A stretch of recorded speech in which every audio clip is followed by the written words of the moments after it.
Hello and welcome to the Comic Coach podcast with me, Em Stroud, and I hope you're well. Hope you've had a cracking week wherever you are in the world. And, oh, lovely listeners of the Comic Coach podcast, you know how I'm always joined by awesome people. Well, let me tell you, I am being joined by another awesome person who is wearing Christmas sparkles as opposed to me in my grey hoodie. So if you're not watching this on YouTube, trust me, she's got Christmas sparkles, I've got a grey hoodie on.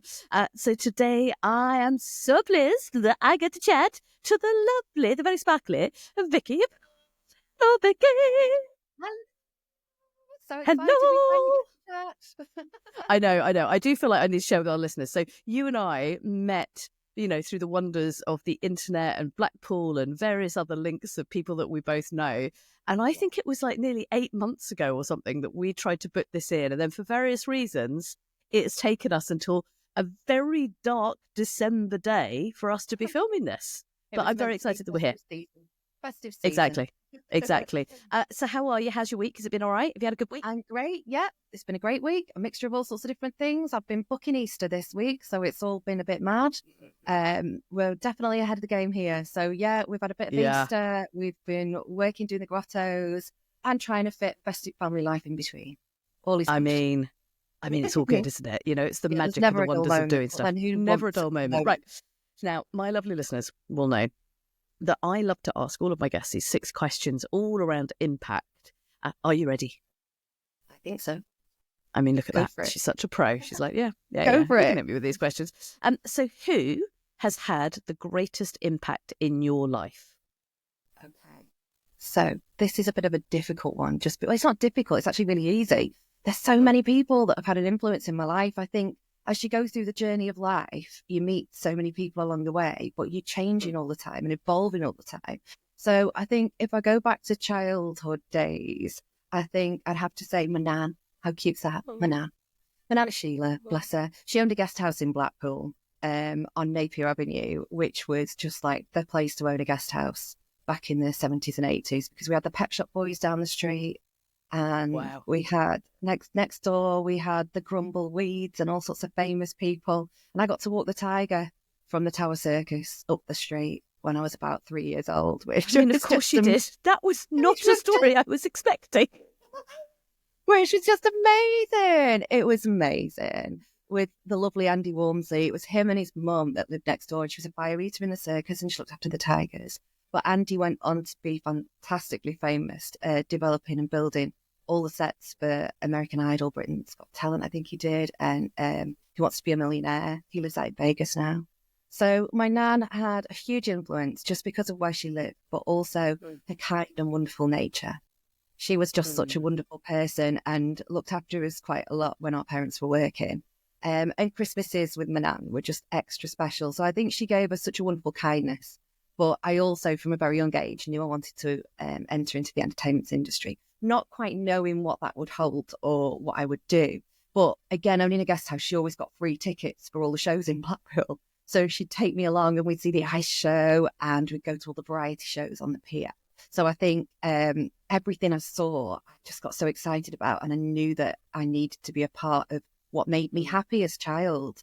It was really super special being brought up in Blackpool. So I think Blackpool has been a massive influence in my life. It doesn't have to actually be a person. I think I wouldn't be doing what I do today if it wasn't for where I've come from, because it's just such an exciting, wonderful place, as you saw when you came yourself. I know. And, There's regular so listeners much going on. There's so much. And it's so interesting because, so I've been working with Showtown, which is the Museum of Fun and Shows up in Blackpool, which opened this year, although this will probably be coming out in 25, so open in 24. And I had never been to Blackpool. I don't know how I had never been to Blackpool, but I never had. And suddenly I remember getting out the train, and it was like part of my soul felt like it was at home.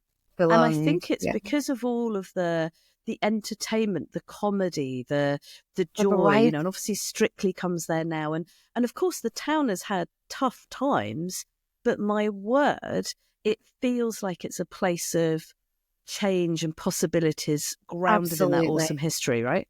I think it's evolved over time, into where it is today, and just continues to get better. The people that are in the town that are bringing such great events throughout the year and working together to make it better on a daily basis. You know, it really is just such an exciting place to be, and everybody should visit at some point. But it definitely has had a huge play in my life. And I went on to work on those piers, and I did work away for a while, but you always come back and you end up doing also, I've done such a diverse amount of things in Blackpool. It's just got my heart. So even though I've worked away, here I am still, you know, working from Blackpool, my hometown. So yeah, I think Nan had a massive influence in bringing me to seeing all the greatness Blackpool had to offer. I love that. And I can pretty much with deep certainty say that, Vicki, you are going to be the only guest that is going to say, when I walked a tiger down the street in Blackpool.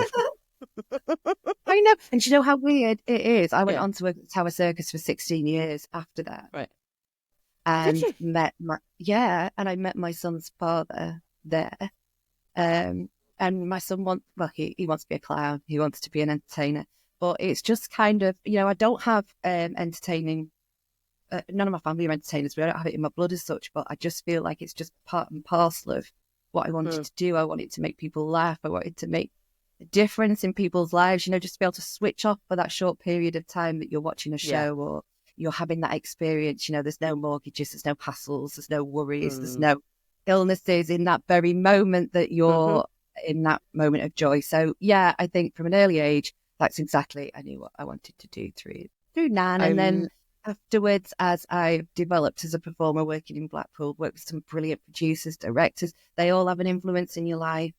Have a good faith as well. And as a child, I went to a local church that was very happy clappy church. And I think you were all able to develop what you wanted to take from that. You know, you could go and it was a free open space where everybody there was there for you. And there was a particular couple who have always been in my life, who have helped me through a variety of different things that occur in your journey.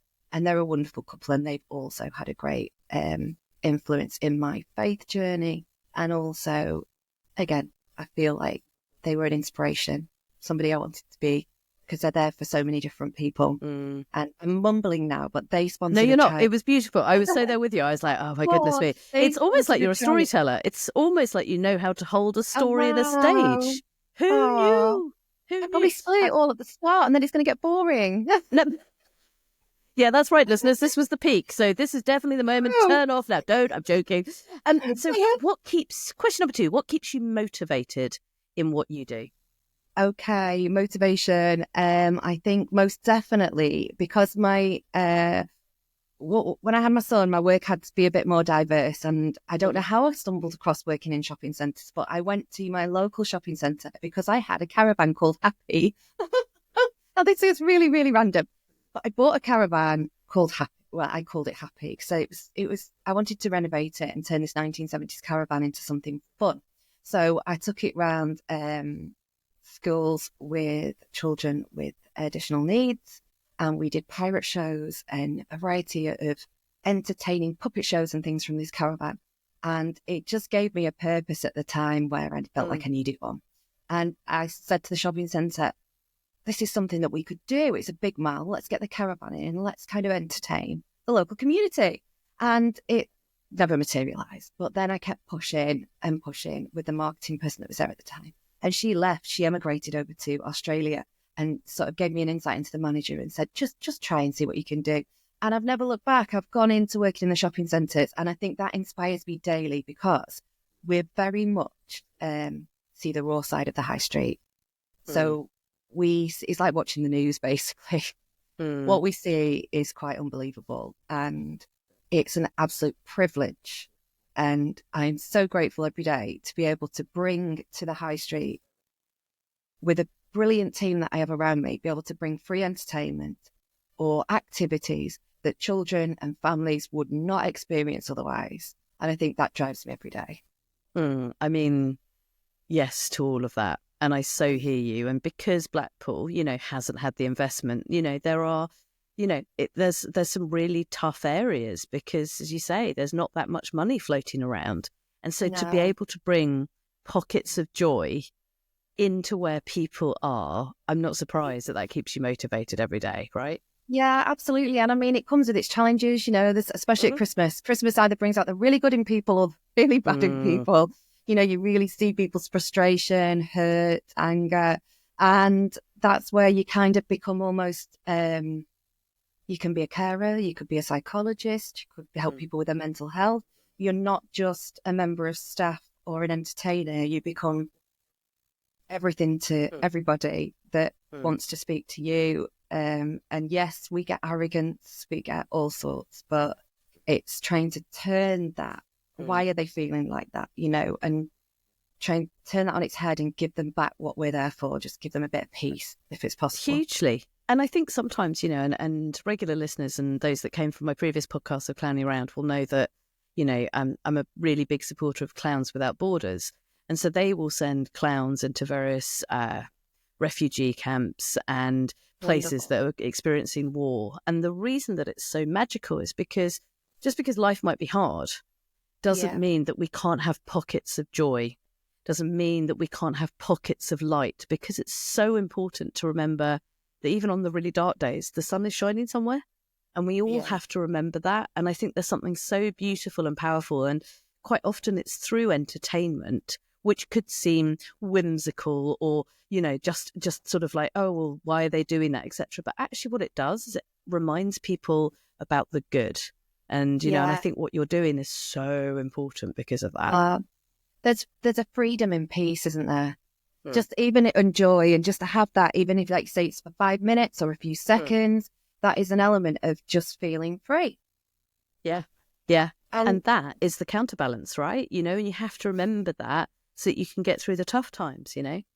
yeah, and it's not just the people that we cater for that come to the events. It's also clients sometimes, and Yeah. people that are booking you. Sometimes everybody's living a fast pace of life. Even myself, I Mm, have to tell, and just to have that freedom for a mm. certain period of time is amazing. We just are Yeah. not enough of us have that freedom I to know, be able right? to just be ourselves. Which links me beautifully. It's like I've thought about this podcast. Who knew? Into question 3, how do you play? Because obviously you're running a business, you've got a child, Yeah. you've got all of those juggles. So how does Vicki play? Well, that's a question Mm, because, if you'd have asked me that maybe even only 12 months ago, I'd say, do you know what? I don't. I'd always be the mm, weirdo at parties that everybody's talking about Netflix and the series they've watched or the movies they've seen. And I'd be like, yeah, yeah, don't know how to do that anymore. And I think you don't because you get yourself into, do you know, I actually play through business in a way because I thrive on being last minute. right. I kind of Fair. thrive on just like planning so much, doing too much. I think I've learned to build a business on survival at the start Mm, with a purpose. And hmm then it builds and you get passionate about what you're doing. And before you know it, it does spiral into, I don't mm, know how to play. And mm, there's an element of me, I've got to be honest, that probably still doesn't, especially like mm, now when you've just had Halloween and Christmas and you've had a really busy time. You suddenly mm, maybe get 2 hours to yourself where I know what I need to do. I need to exercise. I need to sort the house. And you kind of go, ooh, hang on. mm, I'm kind of lost in this moment for a second. Just mm, breathe. Just breathe. Breathing's good. So I'd say when it comes to play, business, I've built through with friends as well. I work with all my friends. So business is very much play mm, in a good way because we have lots mm. of laughs when we work and I work with brilliant people. But I think family for me is wealth. I think that's probably the best way to say how I relax. Just, me and my son have such fun times and I Mm, live for the holiday in the summer that we have together. He loves discovering places. So we've mm, done a couple of cruises. He loves being able to get off at a different stop every day and loves history. And so I think my idea of relaxing and play is sort of seeing him happy and being able to mm, know that the reason I work is not just because of what I said I'm passionate about, but also because I want to provide and mm, have fun with the people that matter in my life. mm. I hear you. I hear you. And I think, that I know that that will resonate with so many of you because I think it's so, the world is fast paced. And I think Yeah. to create space to play, and I meet so many people when I'm out and I'm speaking about this, and the amount of people that say exactly what you've just said, I don't really know anymore because I'm Yeah. really full on. I'm working, or I'm looking after the kids, or I'm, going to the shops, and then I'm working, and then I'm looking after the kids. And it's actually that thing of holding those little moments and having those beats. And as you say, at the moment, it's that beautiful thing of you go and then you explore with your son, and you go on cruises and things like that. And it's that permission of allowing ourselves to play is something that, and you and I are both trained as actors and performers and entertainers. It's that holding the space even when life gets really busy. And that's always a struggle, I struggle with it, and I'm called the comic coach, and it's that thing of going, actually just have to, I think, really make sure that for me, I have to put it in my diary. Because if I don't put it in my diary, it doesn't happen, And, regular listeners will know I've got a whole sort of system called my rainbow diary. And one of those colours is about play, because otherwise it doesn't happen. And it's that thing of going, we know that it makes us feel better, and just allowing ourselves just to do it, like you say, and you get to go on amazing summer holidays, which is awesome, right? So good. And how blessed are we as well to be able to be doing and helping others and working jobs that we enjoy, kind of thing. When we are that busy that we can't find playtime, we are actually I'm one to moan, don't get me wrong, we're all human beings. And I have to rein myself in and go, Vicki, you could be this, you could be doing that, you're doing something you enjoy. But we are blessed in that respect, because you think, gosh, if you had a job that you really didn't like and you were worked to the bone, kind of think, my goodness, you really do need people like yourself to bring us deep up. Deep gratitude for what we do. And Absolutely. What is question? This is question number 4. You're doing very well. What's one brave action that you've taken that's massively impacted your life? Ooh.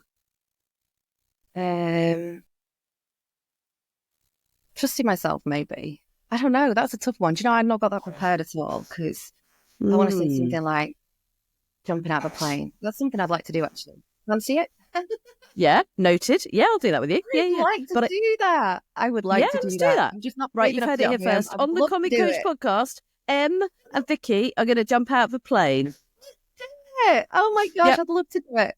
However, I actually think it's just letting go of old beliefs, things that have been ingrained through childhood, and perhaps meeting wrong people in life, and being able to let go of things that don't matter, or people that impact you so much that you hold on to their anger.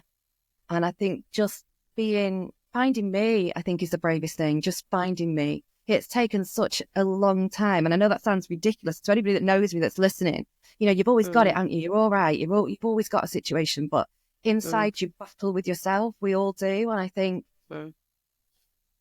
finding what I want from life, finding me and having a purpose, I think is the bravest thing, because it's really hard. I know people now, friends and family, who I'll say things to, not being nasty or in a horrible way, but I'll go, well anyway. And I think, oh, what do I know? It's okay. And I don't profess to know it all. Of course I don't. I've got so much more to learn, but I think I get frustrated because I've come such a long way, and I want to help people I know. So I think, just finding me is a brave thing. This year I started with skipped heartbeats, and it really sent me a bit leapy for a while. And then I sought some special help that I'm fortunate to get, and mind was put at rest. And I think in my heart, I knew that it was okay, but it really sent me off track for a while. But it's listening to that inner voice and being strong enough to know that you have a guide, then you can run with it, and all is well. I mean, I am cheering you on and clapping that answer, because I think that idea of truly trusting self is indeed very brave, because this isn't something that we're told to do. You're meant to listen to these people, read these, do all of this, and this isn't about, as everyone will know, I'm a massive believer that you should have mentors, you have guides, you have people that are separate to your family and friends in your sphere. Absolutely. However, that ability of being able to, as you say, trust who you are and move in your own light, and then you find the other people that then help your light shine brighter, I think is indeed so brave. And I massively applaud you for owning that is a really big thing. And I think letting go of other people's stuff, whether that's noise, anger, challenges, beliefs about you, whatever, it's the biggest gift that we can give ourselves. And sometimes when we do, and this is from, I'm talking about myself because it's the only truth I have, when you actually do allow people to, in essence, in the nicest possible way, fall away from you, and you stop holding on to the stuff, whether it's hope, whether it's anger, whatever it might be, and you go, phew, suddenly all you can do is see sort of freedom and more joy. Yeah. But to do that, you have to believe in you. So I love that as an answer. Thanks. Sometimes I think it's hard to get rid of people as well. Not get rid of, but like let people go that you care about. But when it's a one-way train as well, you begin to think, I have to go towards that light. I have to go to what empowers me and makes me feel good, not drags me down in any way. And we all sometimes need people that have a purpose in our lives, don't we? Of course. But sometimes you've got to keep some, and sometimes you've got to let some go. And sometimes it is about that thing of acknowledging, then we were great, but I've moved on and they've stayed where they are, and that's okay. But actually, if you keep them with you, there's no space for new people to come in, And so to allow more light carriers, light bearers to carry on with this light thing that I've started is, in order for there to be more space, you have to let go of the things that are holding you back. So, I love that. It's a drain, isn't it? It's a drain. It is a drain. Don't want to be drains. No, we want towards light. No, don't want them. So how do you take care of yourself? Taking care of myself. Well, the usual regular things like vitamins and sleep and all the obvious things. Again, that I think over the last sort of 18 months, I've really tried to perfect that. As best possible. But taking care of myself, I think just being positive, trusting, all the things we've probably just said, to be honest. Listening to myself. And so do you create extra, do you consciously self-reflect? Has that been something that you've got better at? Yes, something you absolutely. do? Absolutely. Yeah.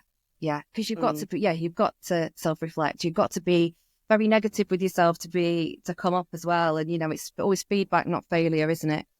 And I think there's something, isn't there? Because I think when you come from a performing background, let's face it, it's pretty brutal sometimes, because you can walk in to come and do an audition and somebody will just look up from a table and go, no, you haven't even said a word, right? This is what, I experienced. And then when my agent phoned them, they're like, oh, she was too short. And you're like, you know how tall I was.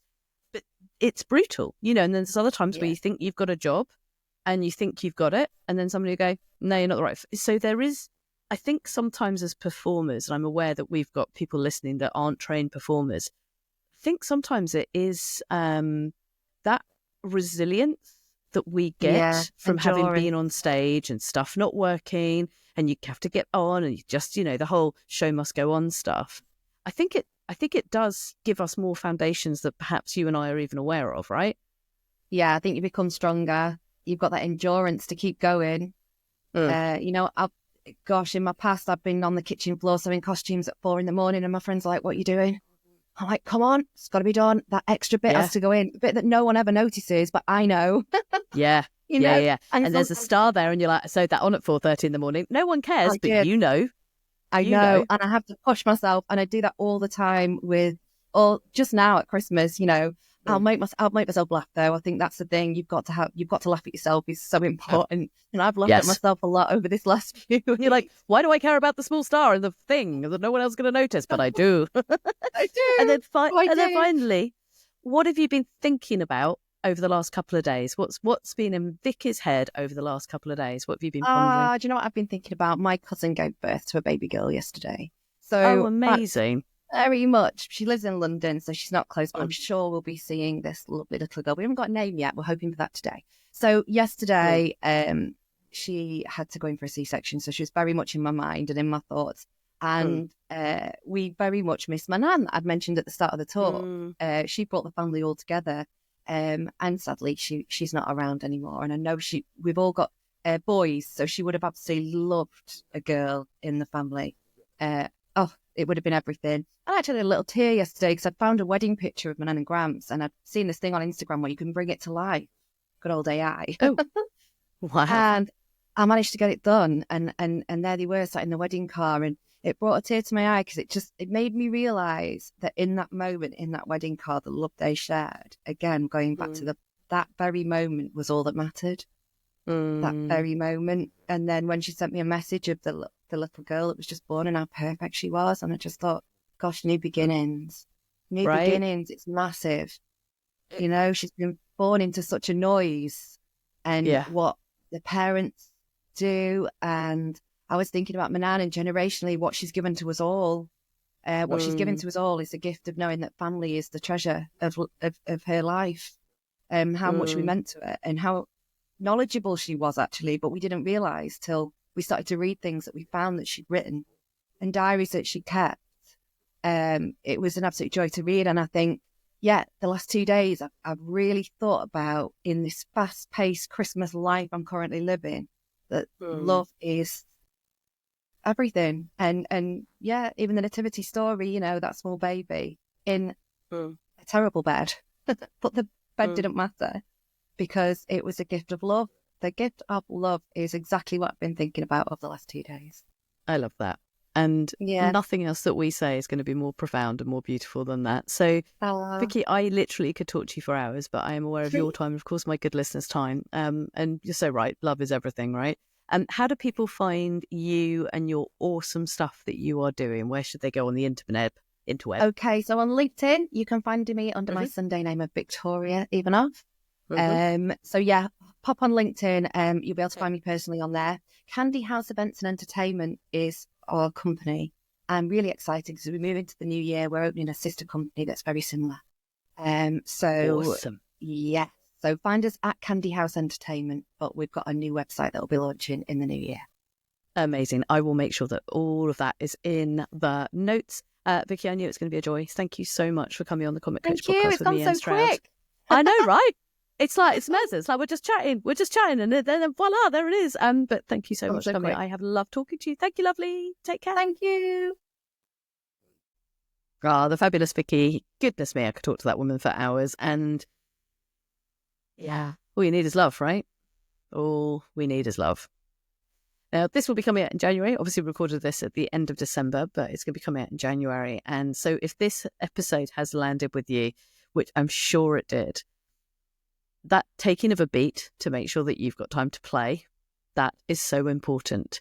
So before your whole year gets planned and is all fully busy and everything else like that, what I'm going to ask you to do is, as soon as you finish listening to this, I want you to go to your diary and I want you to put playtime into your diary. I want you to put playtime into your diary. We only get one life, people, and this is really important because when we play, we feel better. Just like we said, it doesn't mean that the rest of the world falls away. It doesn't mean that challenges go, but you can allow yourself that moment to play. So I'm just asking you, if you're listening to this right now, as soon as you press stop, I want you to open your diary on your phone and I want you to put some playtime in your diary.